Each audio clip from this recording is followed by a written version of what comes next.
केंद्रीय गृहमंत्री अमित शहांच्या आंबेडकरांबाबतच्या विधानामुळे संसदेत मात्र आज मोठा गोंधळ झाला आणि त्यानंतर संसदेच्या बाहेर भाजप आणि काँग्रेसमध्ये राडा झाला। संसदेच्या पायऱ्यांवर विरोधी पक्षनेते राहुल गांधी आंदोलन करत होते, मात्र या ठिकाणी अचानक राडा झाला आणि भाजपचे खासदार प्रताप सारंगी या राड्यात जखमी झाले। राहुल गांधींनी धक्काबुक्की केल्यामुळे जखमी झाल्याचा आरोप सारंगींनी केलाय। नेमका हा सगळा राडा कसा झाला पाहूयात या स्पेशल रिपोर्टमध्ये। भाजपला धक्का, काँग्रेसला बुक्की।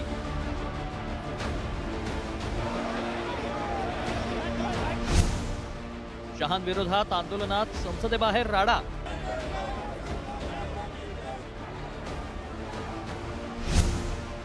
राहुल गांधींची धक्काबुक्की, भाजपचा आरोप। राहुल गांधी एक एमपी को धक्का लगा, मेरे ऊपर गिर पड़ा और मैं नीचे गिर गया। तो बीजेपी के एमपी जो थे वो मुझे ऐसे रोकने की कोशिश कर रहे थे, धकेल रहे थे। दिल्लीत सध्या कडाक्याची थंडी पडली असली तरी संसदेतील हिवाळी अधिवेशनात सत्ताधारी विरोधक एकमेकांना खांब फोडतायत। संसदेबाहेर खासदारांची डोकीही फुटली आहे। त्याचं झालं असं, लोकसभेत गृहमंत्री अमित शहांनी डॉक्टर बाबासाहेब आंबेडकरांबाबत केलेल्या विधानावरून विरोधकांनी संसद परिसरात आंदोलन केलं।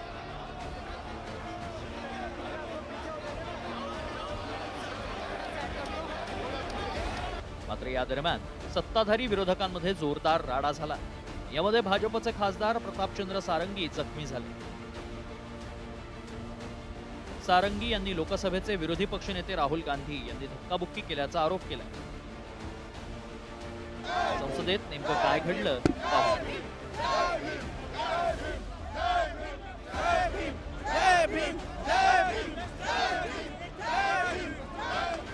इंडिया आघाडीच्या खासदारांकडून संसदेच्या पायऱ्यांवर आंदोलन। खासदारांकडून आंबेडकरांचा फोटो हाती घेऊन घोषणाबाजी करण्यात येत होती। संसद परिसरातील मकर द्वाराजवळ भाजप काँग्रेसचे खासदार उभे असताना प्रचंड गदारोळ झाला। राहुल गांधींनी धक्का दिल्याचा भाजपचे खासदार प्रतापचंद्र सारंगींनी आरोप केला। भाजपच्या खासदारांनीच संसदेत जाण्यापासून रोखल्याचा राहुल गांधींनी दावा केला। दरम्यान याबाबत ओडिशाचे भाजप खासदार प्रताप सारंगी आणि राहुल गांधींनी काय आरोप प्रत्यारोप केलेत पाहूया। राहुल गांधी एक एमपी को धक्का लगा, मेरे ऊपर गिर पड़ा और मैं नीचे गिर गया। किसने धक्का मारा? राहुल गांधी ने।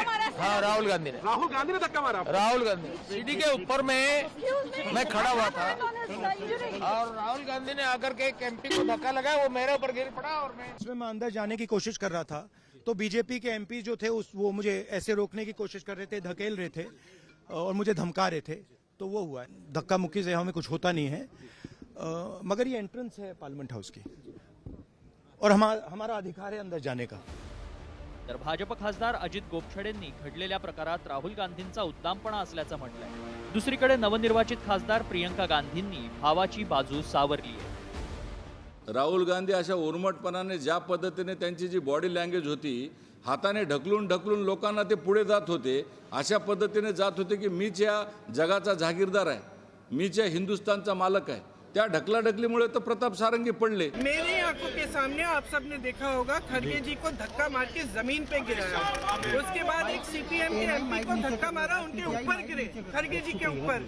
मैंने सोचा टांग टूट गई होगी, कुछ हुआ होगा, क्योंकि उनके चेहरे से दिख रहा था कि उनको चोट लगी। हिवाळी अधिवेशनात गेल्या 2 दिवसांपासून वातावरण चांगलंच तापलंय। अमित शहांच्या आंबेडकरांवरील विधानानंतर काँग्रेससह इंडिया आघाडी आक्रमक झाली। मात्र लोकशाहीच्या सर्वोच्च सभागृहात संसदेच्या पायऱ्यांवर अशी धक्काबुक्की होत असेल तर आंबेडकरांनी दिलेल्या संविधानासाठी हे अशोभनीय आहे एवढं नक्की। ब्युरो रिपोर्ट, साम टीव्ही।